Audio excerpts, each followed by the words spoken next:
అండి welcome to my channel. అందరికీ నమస్తే అండి. నేనండి ఒక 150 గ్రాములు మెంతులు వేయించానండి. ఎందుకంటే నిన్న పండుమిరపకాయ కారంలోకి ఇదిగోండి మెంతి పిండి, అలాగేనండి సొహం తీసేయండి ఆవాలు కూడా విడిగా వేయించుకొని ఇగోండి ఆవాలు మెంతి పిండి ఈ విధంగా పొడి కొట్టి అట్టి పెట్టానండి. ఇదేమో టమాటా పచ్చడిలోకి, ఇదేమో పండుమిరపకాయ కారంలోకి. ఇవి రెండు ఇట్లా చేసుకున్నాం కదండి. వేటికి అవి విడిగా చల్లారనివ్వండి, వేడివేడిది కలపకండి మిక్సీ వేసిన తర్వాత. అలాగేనండి నేనండి 3 కిలోలు టమాటాలు నానబెట్టుకునండి ఇదిగోండి ఎండబెట్టి ఈ విధంగా నానబెట్టానండి. చూడండి, దీంట్లో ఇప్పుడు ఒక 3 డబ్బాలు, 3 కిలోలు కదండి, డబ్బా ఉప్పు, 100 గ్రాముల చింతపండు చొప్పున వేసానండి. ఎండబెట్టా ఊరబెట్టివి. అవి తరిగేటప్పుడు నేను చూపించలేకపోయానండి మీకు, అందుకని ఇదిగోండి ముక్కలు బాగా ఎండాలండి. ఊట కూడా ఒకరోజు ఎండబెట్టుకున్నాక చింతపండు వేసి అట్టి పెట్టుకోండి. చింతపండు వేసిన 2-3 రోజులకి మొక్కలు ఎండిపోతాయి కదండి. అప్పుడు ఈ ముక్కల్లో వేసి పొద్దున్నే నానబెట్టండి. కాసేపు నానబెట్టిన తర్వాత రుబ్బుకోండి, లేకపోతే ఎండిపోయి తొక్కులెళ్ళి నలగవండి. అలాగే కారం అండి, చూశారు కదండి, ఎన్ఎస్పి బళ్ళారి కారం అండి. ఇది 3 డబ్బాలు కారం, దానికి కేజీకి డబ్బా చొప్పున. ఉప్పు కూడా అంతేనండి, కేజీకి డబ్బా ఉప్పు, 150 గ్రాములు చింతపండు. చూశారు కదండి. ఇవన్నీ ఇప్పుడు కలుపుకునండి నేను రుబ్బి ఆ మెంతి పిండి ఆవు పిండి చూశారు కదా, ఇది కలిపి అట్టే పెడితేనండి మనం ఎప్పుడు కావాలంటే అప్పుడు తిరగమాత పెట్టుకోవచ్చండి. చాలా బాగుంటుంది. నేను రుబ్బిన తర్వాత కారం కలిపి రుబ్బిన తర్వాత చూపిస్తాను మీకు.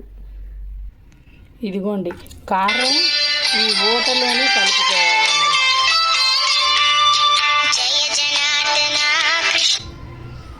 కారం అండి ఈ ఊటలోనే కలుపుకోవాలి.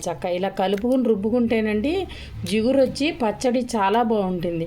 అంతా నలిగిన తర్వాత మెంతిపిండి వేసుకుని మనం డబ్బాలో పెట్టుకుని చక్కగా ఫ్రిడ్జ్లో పెట్టుకున్నా పర్వాలా, బయట ఉంచుకున్నా పర్వాలేదు, చాలా బాగుంటుంది. ఎప్పటికప్పుడు తిరగమాత వేసుకోవచ్చు. మీకు కావాలంటే వెల్లుల్లిపాయలతో వేసుకోండి, లేదంటే కనుక శనక్కాయ నూనె వేసుకుని కాసిన మెంతులు, ఆవాలు, జీలకర్ర వేసి తిరగమాత పెట్టుకుంటేనండి చాలా బాగుంటుందండి. కదండి ఈ విధంగా రుబ్బుకున్న పచ్చడి చక్కగా కారం కలిపి రుబ్బితేనండి జిగురు వస్తుంది. అలాగే నేను ఇందాక చూపించా కదండి మెంతిపిండి, ఆవుపిండి, ఇదిగోండి పోసేసాను. ఇది కూడా శుభ్రంగా ఇదండి. రేపు పండుమిరపకాయ కారం రుబ్బాలి కదండి, దాంట్లోకి ఇది అంటే ఒక్కసారే వేసుకున్నా, మళ్ళీ ఇన్నిసార్లు తిప్పలేక ఒకసారి వేయించుకున్నా. చక్కగా దోరగా వేయించుకోండి మెంతులు. చూశారు కదండి.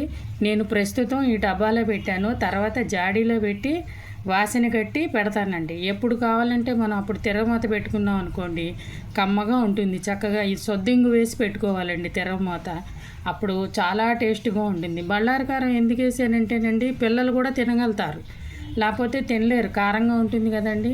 చక్కగా మీరు కూడా ఈ విధంగా చేసుకోండి. పచ్చడి చాలా బాగుంటుందండి. టమాటా పచ్చడి అట్లల్లో వేసుకోవచ్చు, ఇడ్లీలో నంచుకోవచ్చు, ఎప్పుడైనా అన్నంలో వేసుకోవచ్చు. ఏ ఆధారం లేకపోతే తిరగమాత పెట్టి చాలా బాగుంటుందండి. ఎప్పటికప్పుడు తిరగమాత పెట్టుకుంటేనే రుచిగా ఉంటుంది, లేకపోతే బాగుండదు. ఒక్కసారి పెట్టామనుకోండి, ఒకవేళ తినలేకపోయినా ఆ నూనె కూడా వేస్ట్ అయిపోతుంది కదండి. ఇది అనుకోండి మనకి ఎప్పుడు కావాలంటే అప్పుడు చేసుకోవచ్చు. అలాగే నా వీడియో కనుక నచ్చితే లైక్ చేయండి, షేర్ చేయండి, సబ్స్క్రైబర్ చేయండి. థ్యాంక్ యూ అండి. మీ అందరికీ ధన్యవాదాలు.